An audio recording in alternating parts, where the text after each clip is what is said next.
kolbu, ya, Allah menyebut kata kolbu beserta turunan katanya dalam 53 ayat, ya, dalam Al-Qurannya. Kemudian kata kulub, ya, jamak dari kolbu beserta turunan katanya dalam 104 ayat. Jadi banyak sekali Allah ulang lagi. Ya, hadis Rasulullah SAW, al-a wa inna fil jasadi mudghah idza salahat salahal jasadu kulluhu wa idza fasadal jasadu kulluhu al-a wa hiyal qalb. Jadi ketahuilah sungguh di dalam tubuh itu ada segumpal daging. Jika daging tersebut baik, baiklah seluruh tubuh. Dan jika rusak, rusaklah seluruh tubuh. Ketahuilah segumpal daging itu adalah kolbu. Makanya saya sedang melatih diri saya tidak mengartikan kolbu ini hati. Ya, kolbu saja.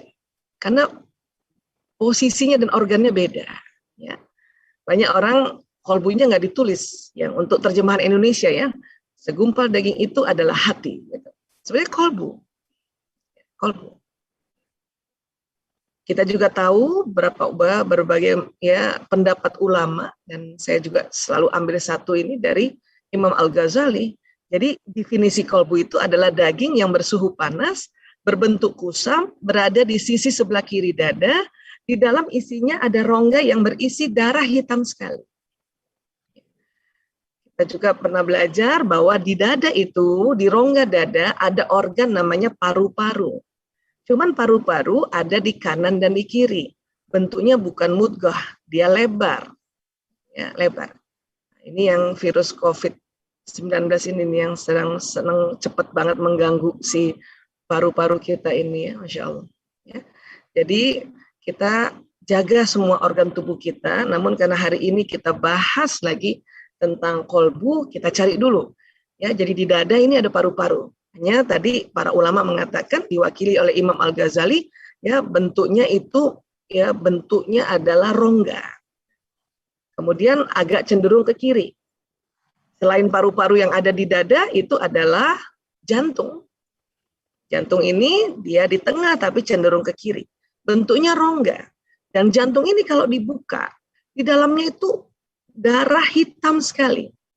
Bu Aisyah bukannya darah merah, iya, tapi karena di jantung berkumpul banyak darah, yang merah itu jadi hitam.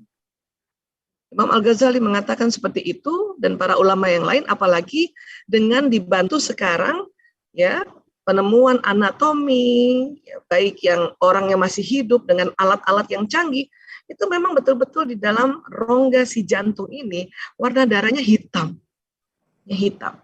Karena terdiri dari sel-sel darah merah, dan ingat, sel-sel darah merah itu ada zat besinya, ya. Dan zat besi ini kita tahu, ya, pada saat di dalam tubuh terjadi sistem polarisasi atau sistem magnet. Makanya dikatakan juga jantung ini adalah magnetnya tubuh, ya. Baik. Nah, kalau hati yang maknanya anatominya lever itu dia sebelah kanan. Dia bukan sebelah kiri, sebelah kanan. Bentuknya juga bukan rongga yang seperti dipaparkan oleh para ulama. Dan dia, ya, lever ini bukan persis di rongga dada. Dia sudah mulai turun untuk masuk ke rongga perut atau rongga abdomen kalau kita di kedokteran sebutnya. Ya. Dan bentuknya nggak seperti yang kalau kita selalu sarangeo, nggak kan gitu. Dia segitiga gitu. Kalau kita bilang sarangeo, gaya begini, ini jantung. Kalau hati kan segitiga begini, sarangeo ini jantung. Ya, love gitu, yang kita begini itu adalah bentuk jantung.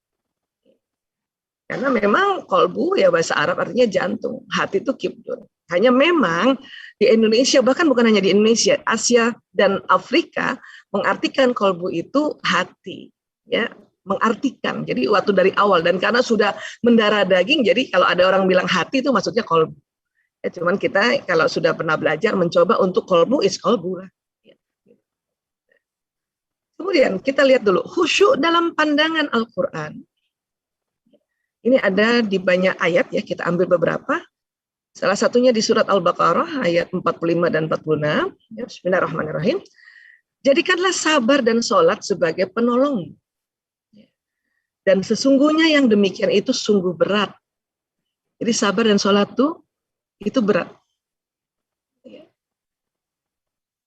Kecuali, nah ini, bagi orang-orang yang khusyuk. Jadi kalau ada yang merasa sulit sabar dan sulit sholat, maka berarti harus berlatih khusyuk lagi.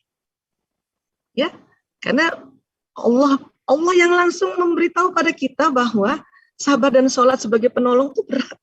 Ada orang masih malas-malesan sholat, ya, berat buat dia.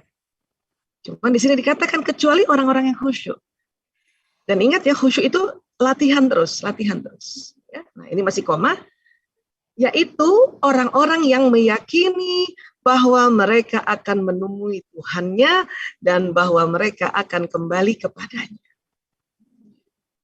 Jadi untuk bisa khusyuk itu salah satu cara yang Allah ajarkan langsung ini adalah ya yakin bahwa kita ini akan menemui Allah. Kalau sekarang kita di dunia nggak sanggup menemui wujud asli Rabbul Alamin ini, nggak sanggup. Kita baru sanggup ya lihat ciptaan-ciptaannya. Itu juga kadang-kadang nggak sanggup. Contohnya petir tuh nggak sanggup kita lihat, matahari lihat langsung nggak sanggup. Padahal itu baru ya salah satu dari ciptaan Allah. Maka kita ya ini adalah satu kabar gembira bahwa ya satu saat pada saat kita sudah kembali padanya, ya kita bisa melihat wujud Allah. Itu sesuatu yang ya kayak kita tuh ya jatuh cinta pada seseorang. Ini analogi yang sangat sederhana. Ya, nggak pernah ketemu, cuman lihat di mana-mana gitu ya. Wah, itu baru orang ya, sesama makhluk. Ini sang Khalik. Ya. Jadi salah satu juga cara untuk khusyuk itu harus yakin, ya Allah, saya yakin ya, dengan izinmu ya Allah berjumpa denganmu, dan saya yakin bahwa kita akan kembali kepadanya. Apalagi lagi pandemi ini. Kalau sampai nggak yakin bahwa ada kematian, ya Allah, ini bukan orang meninggal, bukan lagi orang-orang jauh atau di negara jauh. Ini tetangga kita, kerabat kita, sahabat kita, yang nggak pernah menyangka kita dengan usia nggak peduli usia muda, tua, ya, berpenyakitan, komorbid, tidak kan?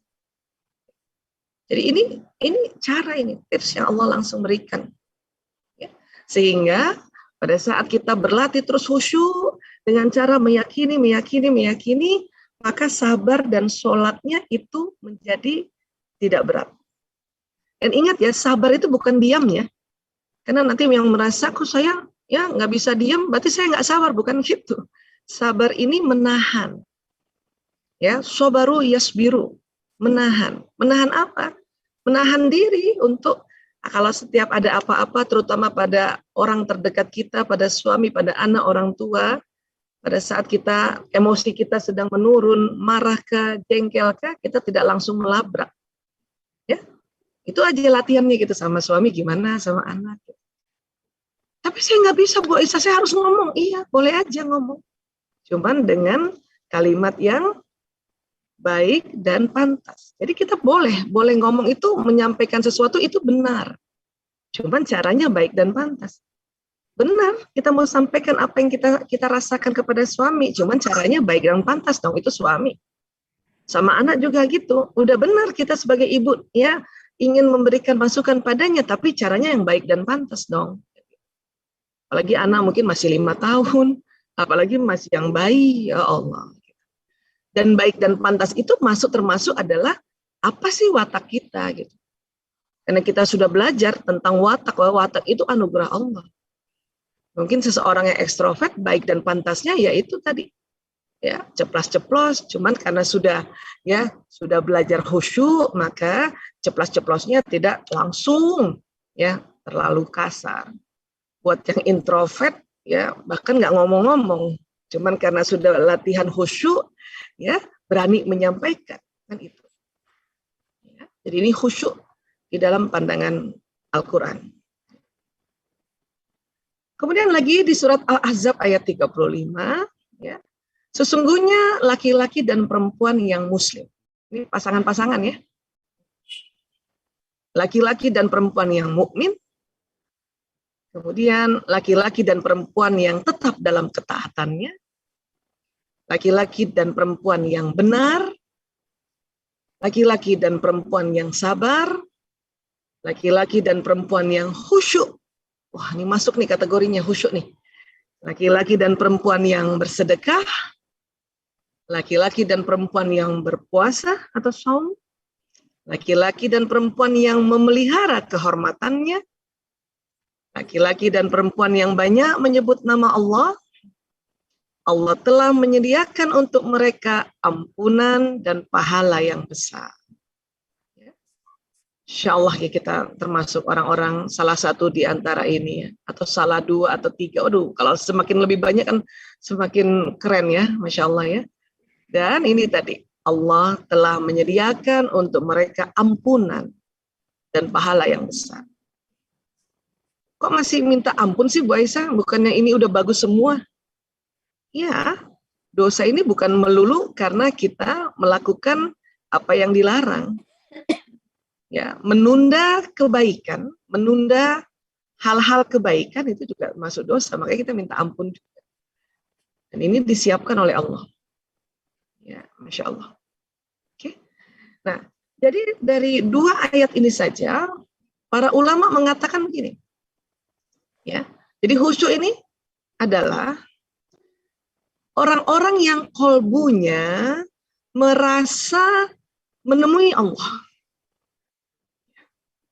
Dengan demikian terlahirlah konsep ihsan. Tentu kita ya selalu dengar ini, apalagi yang rajin taklim ya. Ya, iman, Islam, ihsan. Apa itu ihsan? Ihsan ini ya dalam hadis Rasulullah, anta'budallah ka'annaka taroh wa in lam takun tarohu fa innahu yaraka. Ya, fa innahu yaraka. Bisa juga dibacanya gitu ya. Beribadahlah engkau pada Allah seolah-olah engkau melihatnya. Dan jika engkau tidak melihatnya, maka dia melihatmu. Orang yang ya sudah bisa di level ihsan ini harusnya idealnya ya. Walaupun nggak dilihat orang, dia akan selalu melakukan hal-hal yang Allah perintahkan. Nggak berani melakukan hal-hal yang Allah larang. Kalau sudah di level ihsan ini. Gitu. Karena tadi khusyuk itu jadi kolbu yang menemui Allah gitu. Jadi kemana-mana kita sebutnya Allah gitu. Lagi sendiri aja misalnya di kamar ya Allah kan gitu. Itu termasuk ya. Dan mau zolim aja udah nggak berani gitu. Mau bohong aja udah nggak berani. Ya.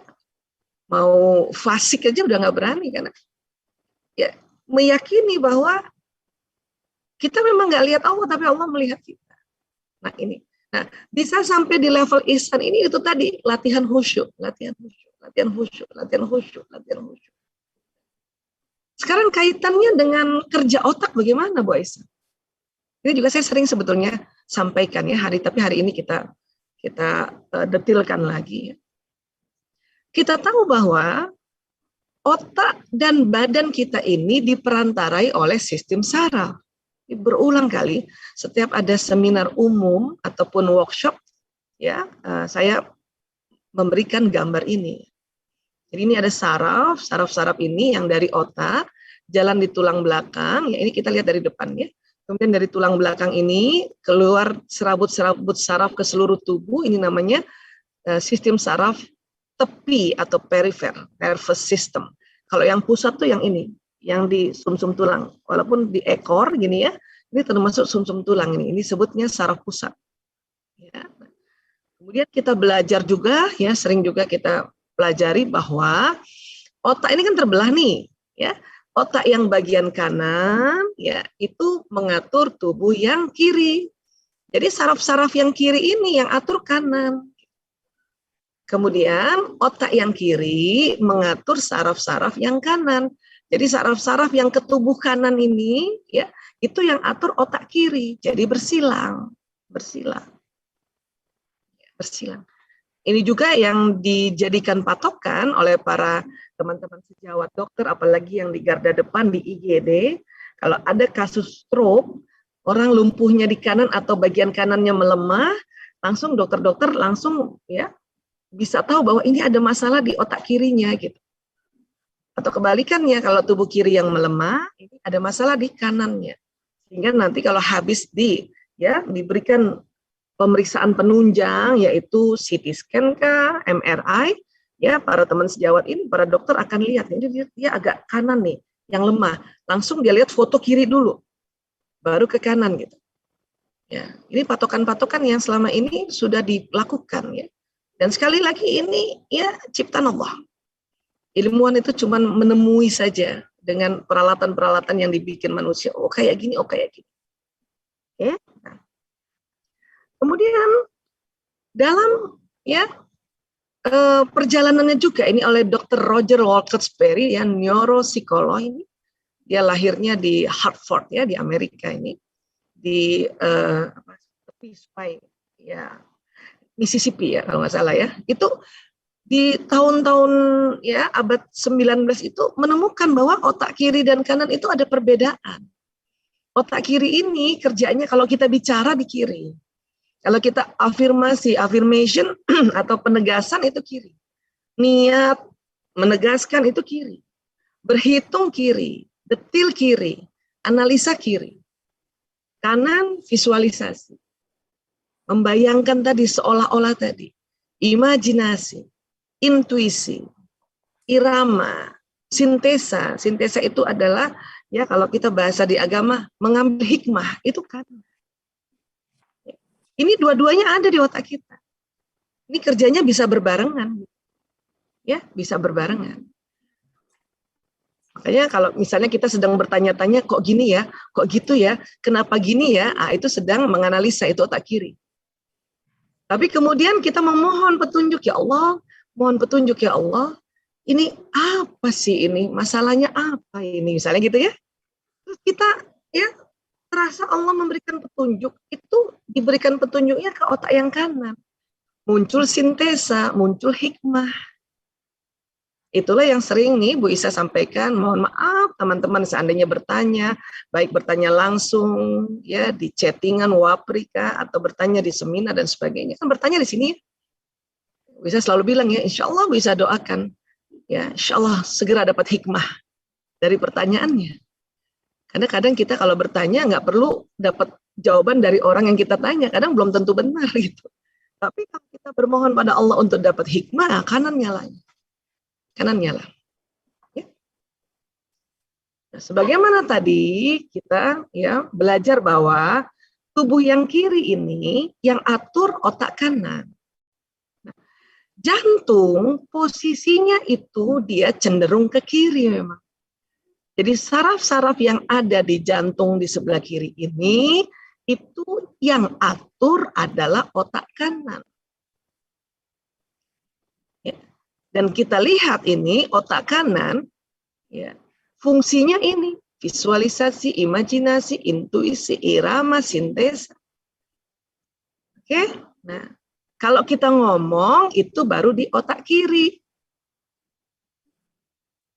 Itulah tadi dikatakan dalam hadis Rasulullah, yang makna dari ihsan tadi, beribadahlah engkau seolah-olah engkau melihat Tuhanmu. Nah, seolah-olah itu di dalam otak kerjanya otak kanan. Di dalam bahasa neurolinguistik program, seolah-olah itu diartikan visualisasi. Beda dengan halusinasi. Halusinasi itu memang kerja otak kanan, tapi yang ya terlalu ekstrim. Kenapa terlalu ekstrim? Bisa jadi karena ada gangguan. Itu namanya halusinasi. Bisa karena distimulasi oleh jenis-jenis narkotika yang berlebihan, ya, psikotropika yang berlebihan atau disalahgunakan, bisa juga karena ya penyakit atau kepribadian disebut skizoid, ya. Bisa juga karena virus, bisa juga karena tumor.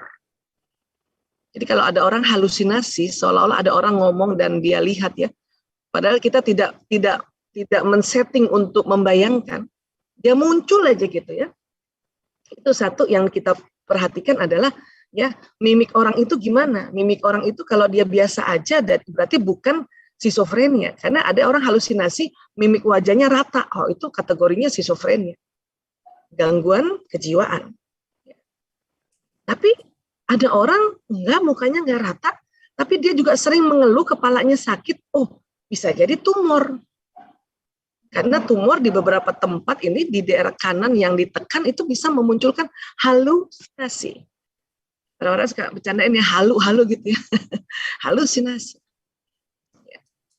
Bedanya visualisasi, Bu Isa, visualisasi itu kita setting. Seolah-olah melihat. Itu visualisasi. Memang kita niatkan untuk seolah-olah melihat. Dan ingat, beribadah itu ini nanti terbagi ibadah khusus dan muamalah. Ya kan?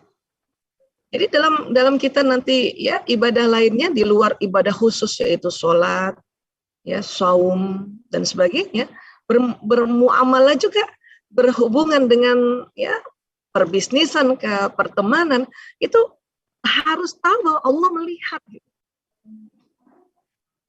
Makanya orang-orang ya yang masih berani melakukan dosa atau melakukan hal-hal yang dilarang oleh Allah, maka berarti dia memang belum pernah latihan khusyuk tuh kali. Ya, nggak pernah latihan ya. Mungkin kalaupun dia sholat, nggak dilatih dia khusyuknya. Main asal aja sholatnya gitu. Apalagi nggak sholat. Makin cilaka itu. Nggak pernah khusyuk, makanya nggak pernah ada ihsan. Nggak pernah merasa Allah melihat gitu. Makanya terobos saja bikin salah, terobos saja bikin dosa. Ya, na'udzubillah min zalik. Ya. Nah, jadi artinya pada saat kita melakukan ibadah tadi, ya, katakanlah pada saat kita sholat, kita melafazkan ya waktu takbiratul ihram Allahu Akbar. Nah, pada saat kita melafazkan Allahu Akbar, itu kiri yang bekerja. Allahu Akbar, Allah Maha Besar, kiri yang kerja, itu Allahu Akbar, pesan Allahu Akbar jalan di tubuh yang kanan. Paru-paru kanan ya dapat pesan Allahu Akbar, Allah Maha Besar. Ya. Kemudian lever di sini dapat pesan juga. Ya, usus yang bagian kanan dapat pesan juga. Organ reproduksi yang bagian kanan dapat pesan juga. Ginjal bagian kanan dapat pesan juga. Ya. Badan bagian kanan dapat pesan juga Allahu Akbar. Ya. Kaki juga dapat pesan Allahu Akbar itu. Karena kita kan selama ini sudah belajar ya, menganalogikan bahwa sistem saraf ini kayak kabel listrik. Dia jalan listrik dan membawa pesan. Allahu Akbar. Tapi kalau baru kita lafazkan saja, cuman diucapkan saja, berarti baru kiri yang bekerja. Kanan, ya, yang kanan belum bekerja. Artinya pesan Allahu Akbar itu belum sampai di tubuh yang kiri dan belum sampai juga di kolbu. Itulah diminta kita seolah-olah melihat Tuhanmu.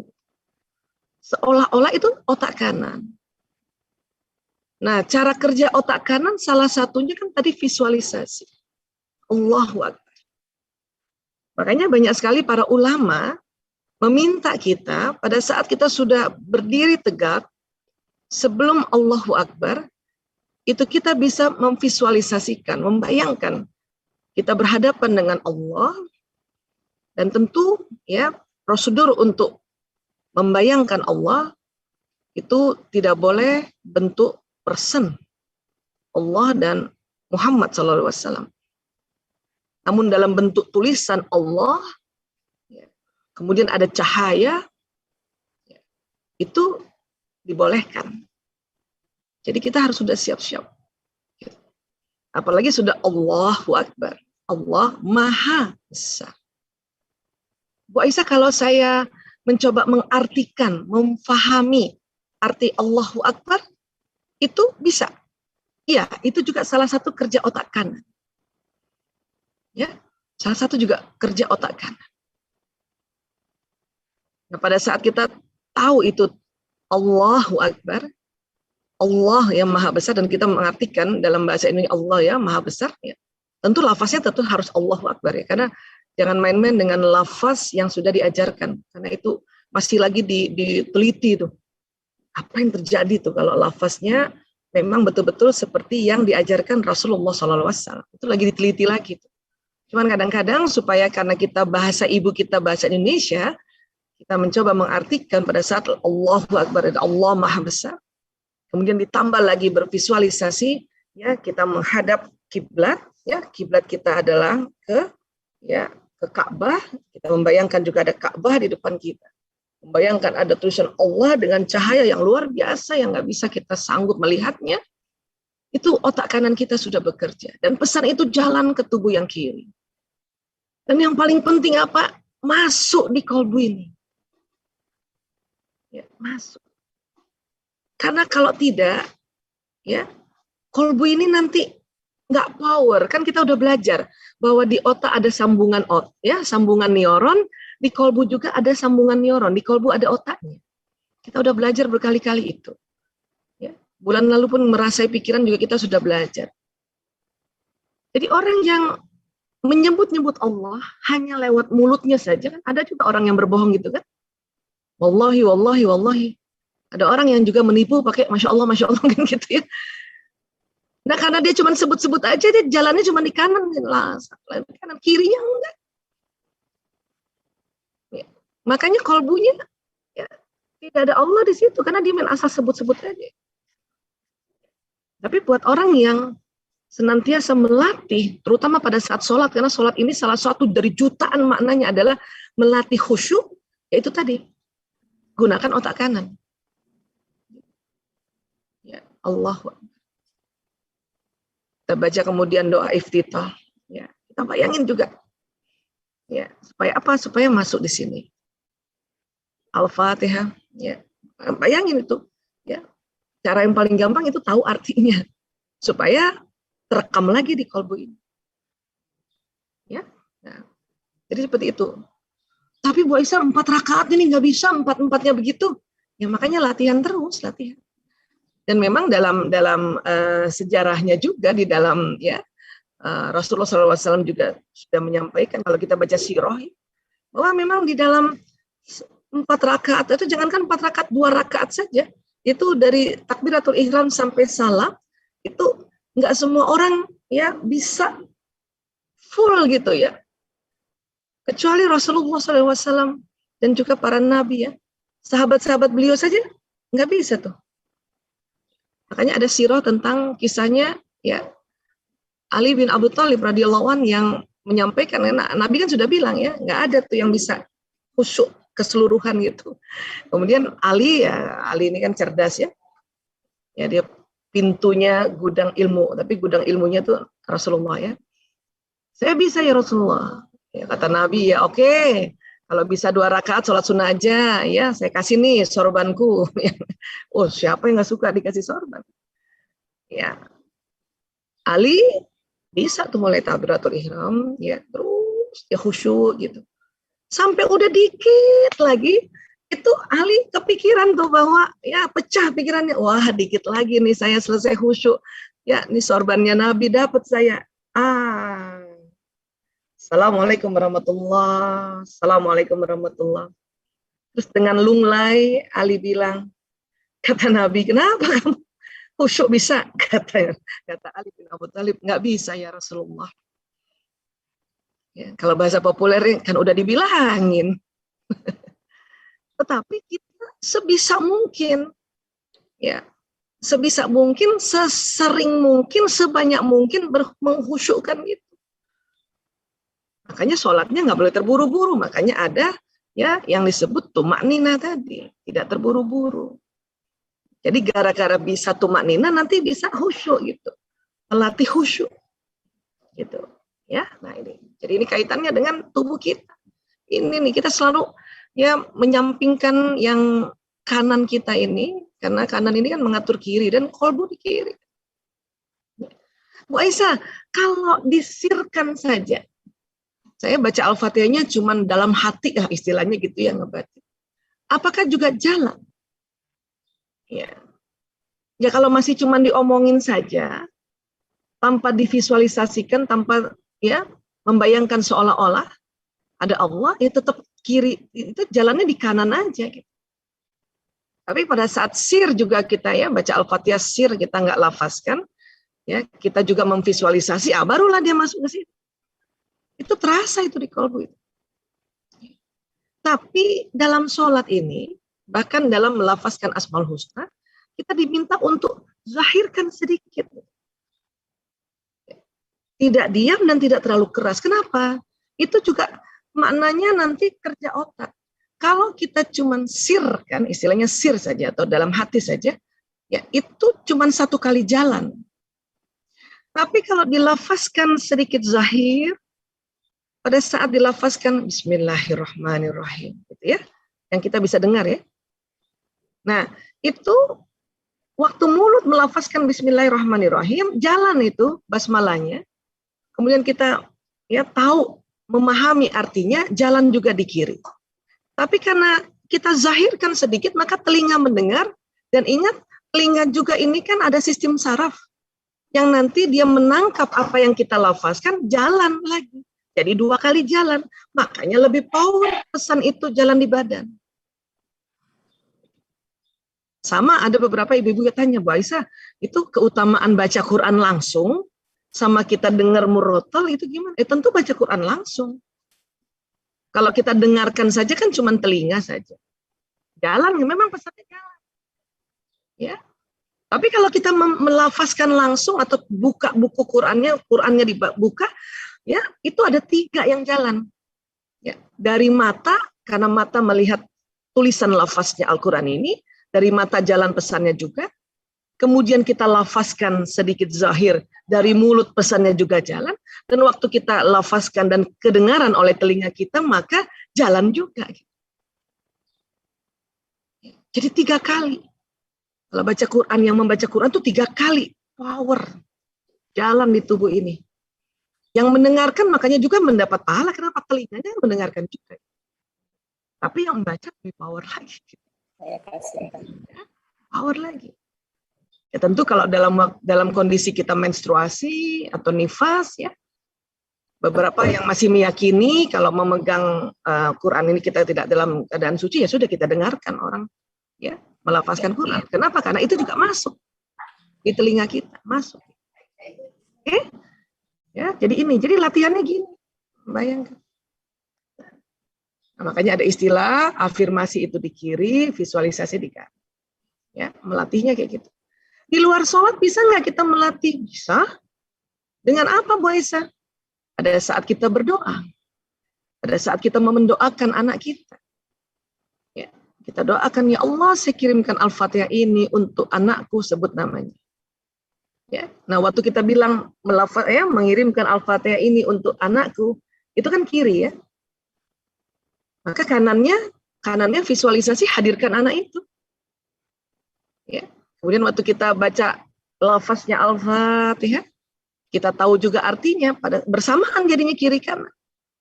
Dan ingat kita juga sudah belajar bahwa kolbu akan mengirimkan gelombang. Maka kita ya visualisasikan, bayangkan dari kolbu ini jalan gelombang itu kemana? Ke orang yang kita doakan. Kalau di dalam training ya, terutama training mind emotional management training ini kita sebutnya kita mengcording gitu, kita ya memberikan hubungan gitu ya. Itu tekniknya ya. Tapi itu tadi hadirkan, doakan suami, hadirkan. Oh ya kenapa? Hadirkan. Itu supaya kiri kanannya kerja, supaya ya pesan yang mau didoakan itu kalau cuman Al-Fatihah saja dan kemudian terburu-buru, itu cuman baru jalan di kanan. Padahal kita sudah belajar kiri ini yang menyampaikan gelombang. Makanya kita menghadirkan dan paham juga tentang apa yang kita lafazkan. Paham juga apa yang kita minta. Kadang-kadang kita saking mau buru-burunya ya doa. Bukan berarti nggak bermakna. Cuman baru sebelah tubuh kanan. Belum lagi power. Karena gelombang kirimnya dari tubuh ini. Jadi untuk lebih khusyuk dalam melakukan terapi atau beribadah, maka setiap kalimat yang diucapkan baik secara sir atau zahir, segera visualisasikan kalimat tersebut agar sampai ke jantung. Karena jantung ini yang nanti bawa gelombang itu. Kemana siapa yang kita tuju? Ya. Bahkan nanti jantung inilah, gelombang jantung ini pada saat kita berdoa. Ya. Contohnya ya, Rabbana atina fid dunya hasanah. Ya Allah, kami mohon ya Allah, berikan kebaikan di dunia. Fil akhirati hasanah wa qina azabannar. Itu maknanya bukan hanya untuk di akhirat ya.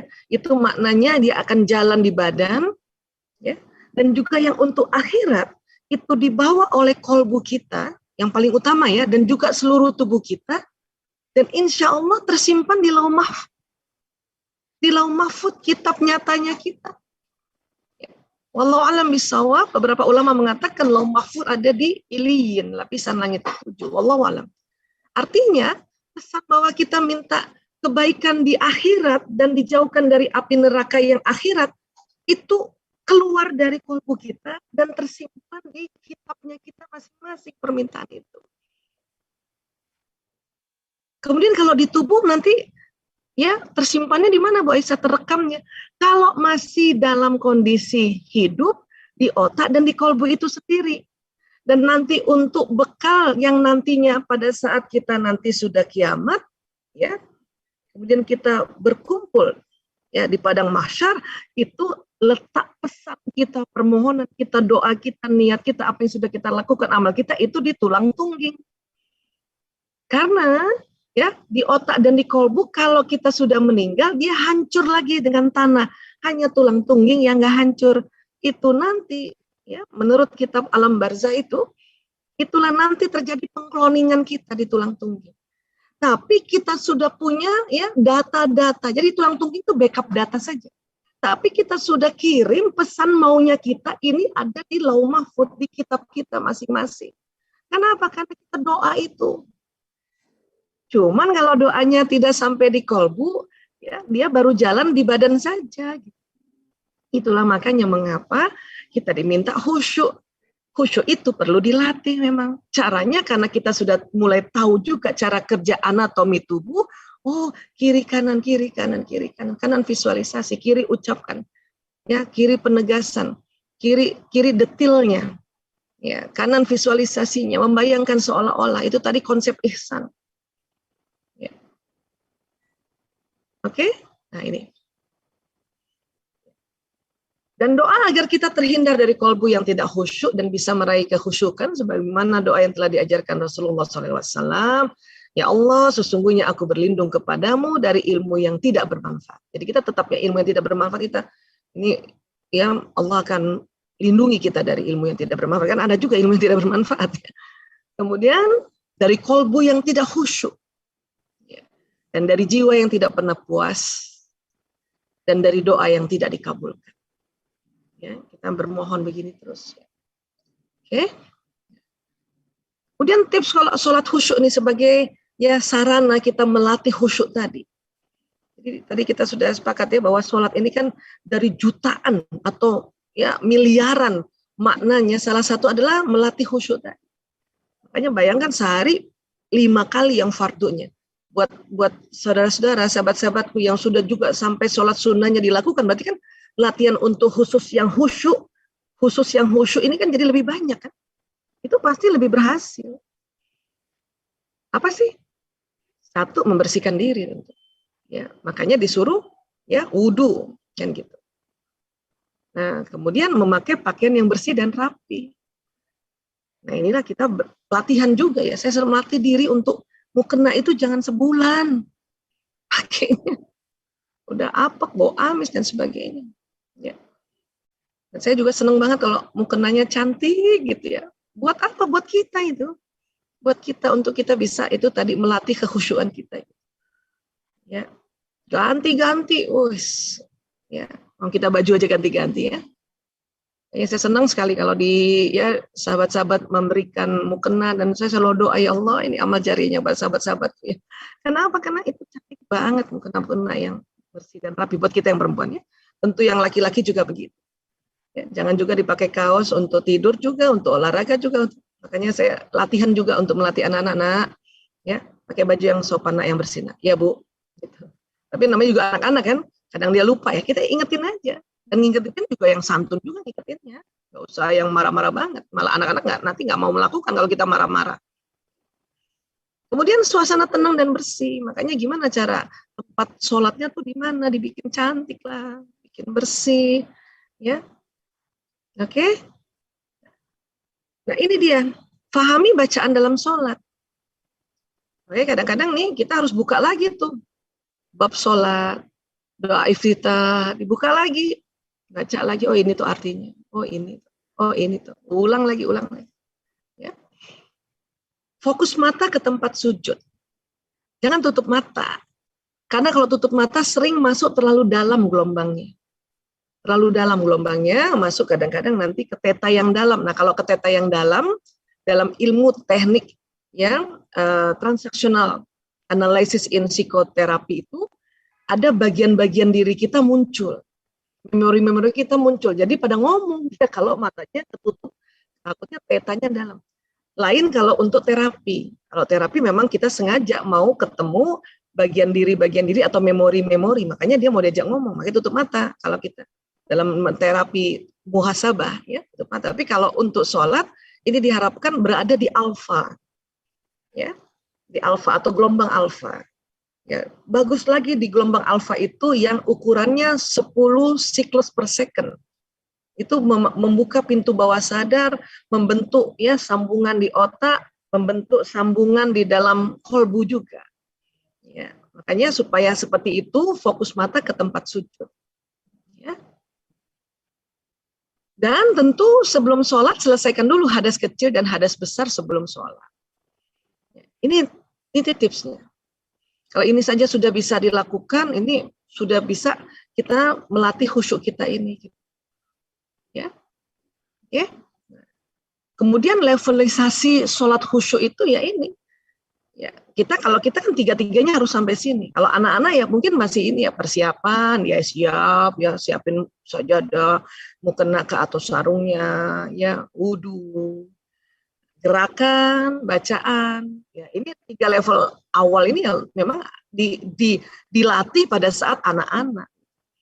Kalau kita sudah mengaku diri kita dewasa, ini tambahan lagi nih, pikiran dan perasaan itu.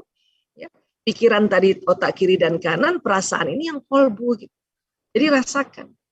Itu juga salah satu makna waktu kita bersedekap itu, ya, itu dekat banget tangan kita di kolbu, ya, di jantung, dekat banget. Bahkan ada yang sedekap itu, ya, gayanya tangannya itu malah betul-betul di atasnya jantung. Ya, dia cenderung ke kiri. Kenapa? Karena supaya pada saat kita khusyuk dan jantung bekerja tadi, jantung bekerja dan mengirimkan gelombang itu kerasa.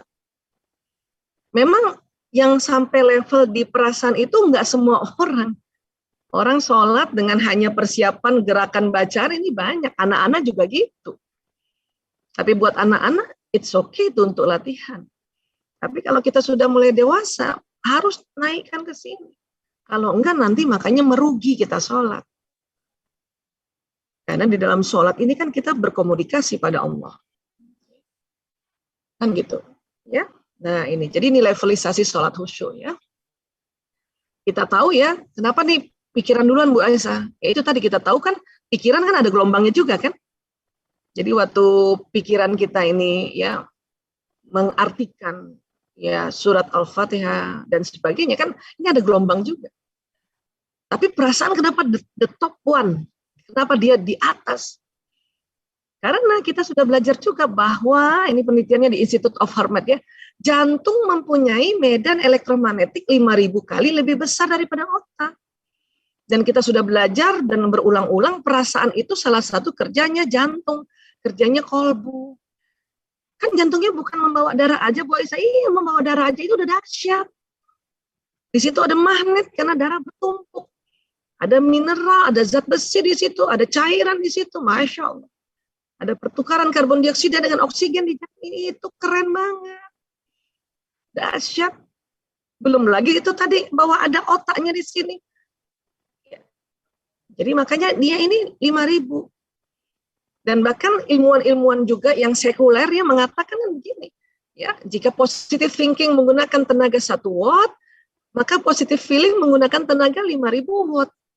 Maka kalau level khusyuk itu sudah sampai bisa ngerasain di jantung dan bisa membayangkan jantung ini mengeluarkan gelombang, nah itulah insya Allah levelisasi khusyuk itu udah di atas itu di perasaan itu. Dahsyatnya itu 5.000 kali dari pikiran. Nah caranya tadi seperti itu tadi. Ya, yang sudah tadi diminta bahwa kita ya harus bersih, rapi,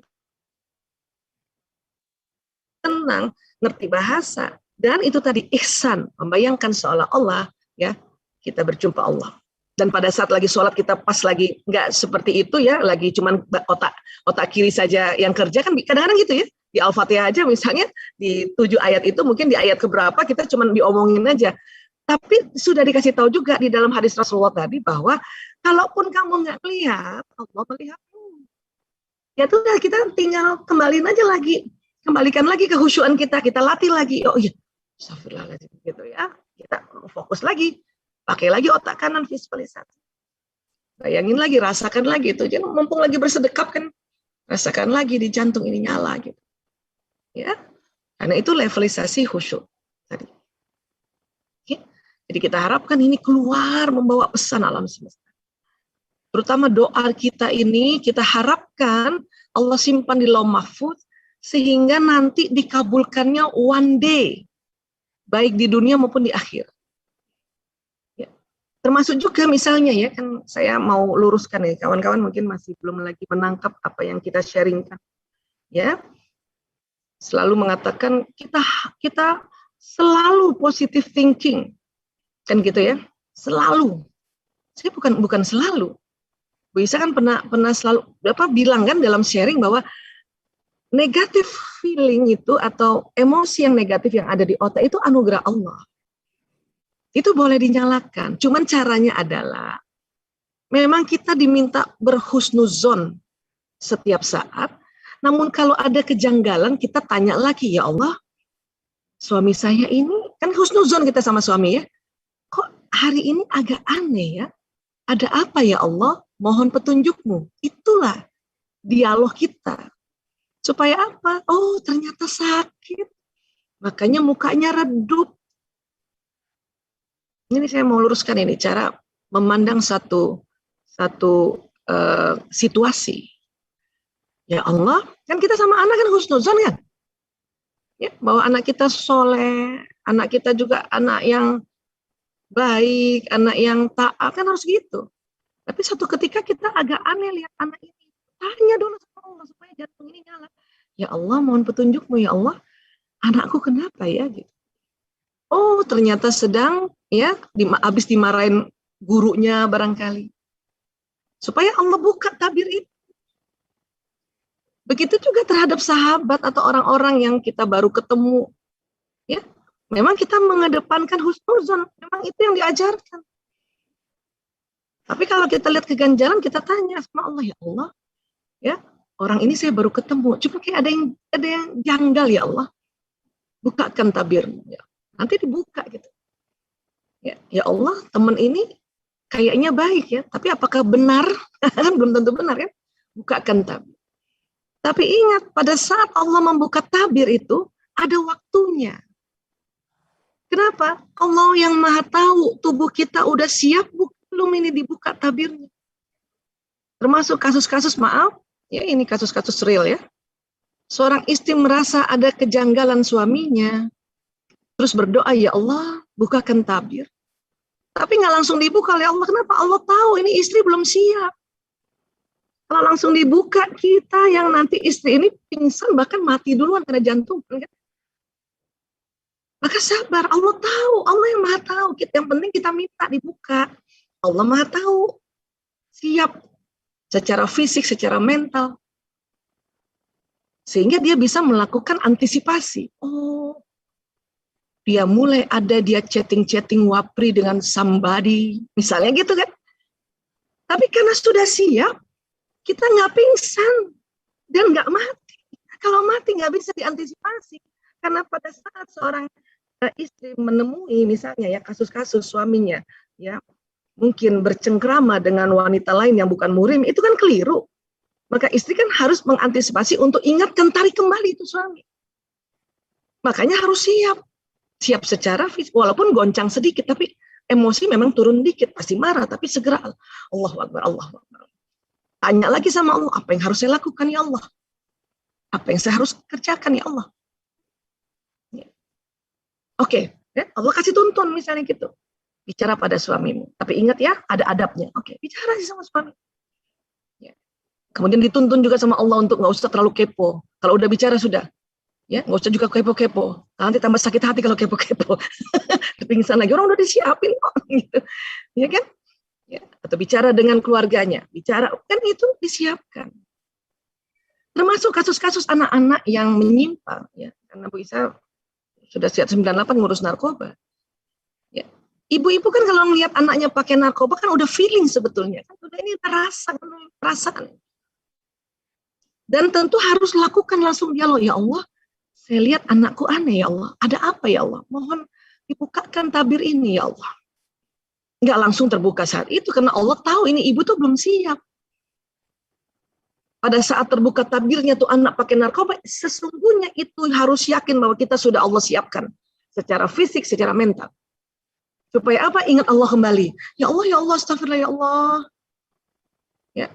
Oke, memang nangis. Kenapa? Karena itu mekanisme untuk abreaction istilahnya. Melepaskan ya emosi. Boleh teriak mungkin ya. Atau hardik itu anak, boleh. Itu ada teknik itu. Tapi otak dan kolbunya sudah dipersiapkan Allah untuk begini nanti.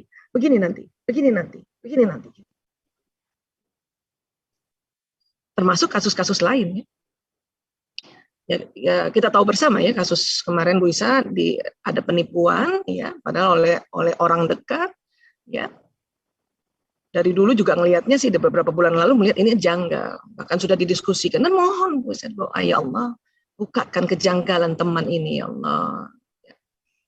Sahabat ini ya Allah, karena buat Bu Isa semua itu sahabatnya, apalagi kalau sudah bersama sih apa kayak Bu Vera apalagi ini sama Bude yang udah lebih itu sahabat ya buka.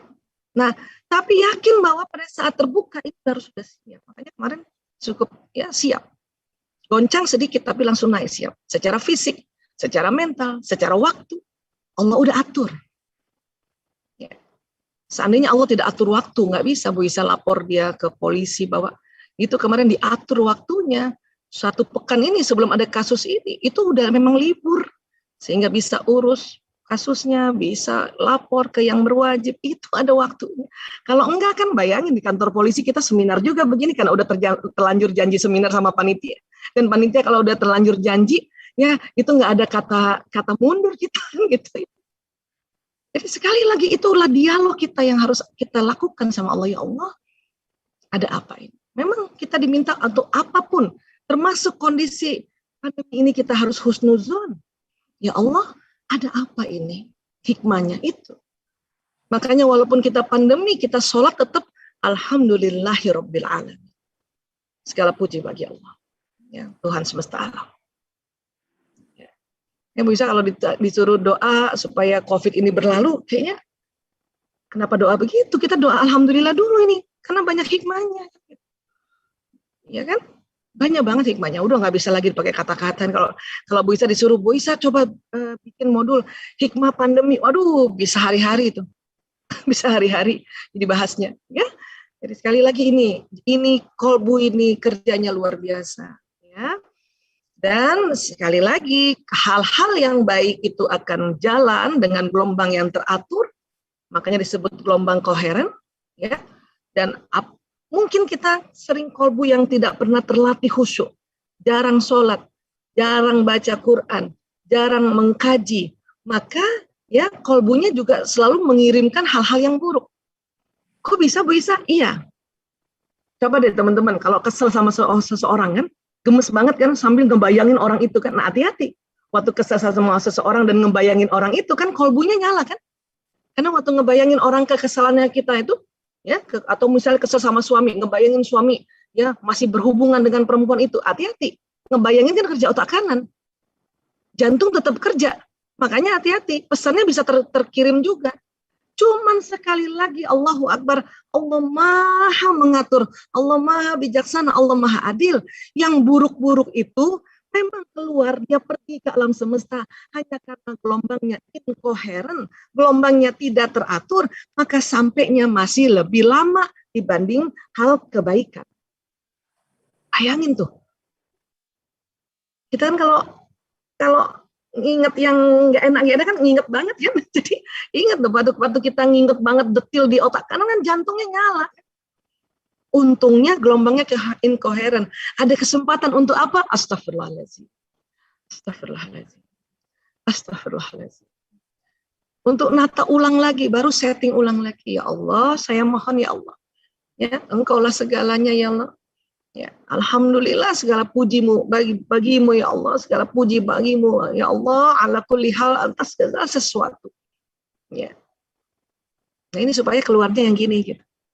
Ya. Oke. Dan ingat ya, di kolbu ini putaran titik pembuluh meridiannya ini yang berputar berlawanan arah jarum jam ini lebih kenceng dibanding pembuluh meridian yang ada di bawah kulit kepala dan juga di bawah kulit badan. Ini makanya mengapa pancarannya kuat. Dan ya pada saat sholat ini yang sedang kita mau nyalakan.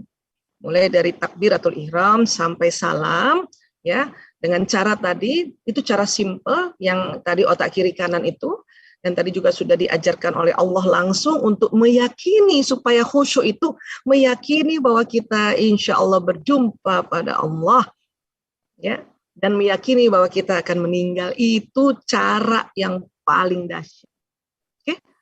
Sehingga diharapkan pada saat nanti kita juga berdoa, tidak hanya asal diomongin aja, karena kalau diomongin aja itu hanya kerja apa? Otak mana? Kalau ngomongin aja, otak kiri. Baru jalan di tubuh yang mana? Kanan. Maka doa juga yang sungguh-sungguh, yang khusyuk juga. Ya, waktu apa isi doanya, itu seolah-olah dibayangkan. Dan ada juga cara yang mengatakan seolah-olah Allah sudah kabulkan. Hanya tunggu waktu saja. Yakini itu. Allah kabul. Hanya tunggu waktu. Kenapa? Allah yang maha tahu kapan pasnya waktu doa itu ya diturunkan jawabannya. Tapi sudah diterima. Kita diminta untuk ya berikhtiar. Bagaikan misalnya petani, ya ikhtiar saja itu. Tanam itu, ya benih-benih di seluruh sawah itu. Tapi nanti yang menumbuhkan mana duluan ya padi yang tumbuh. Di petak sawah mana duluan padi yang tumbuh, itu Allah. Allah yang punya cara. Tapi manusia untuk diajarkan ya untuk berikhtiarnya. Oke? Nah, kurang lebih seperti ini kita membahas tentang qalbu yang khusyuk ya. Wallahu a'lam bishawab. Wabillahi taufiq wal hidayah. Mohon maaf lahir batin. Assalamualaikum warahmatullahi wabarakatuh.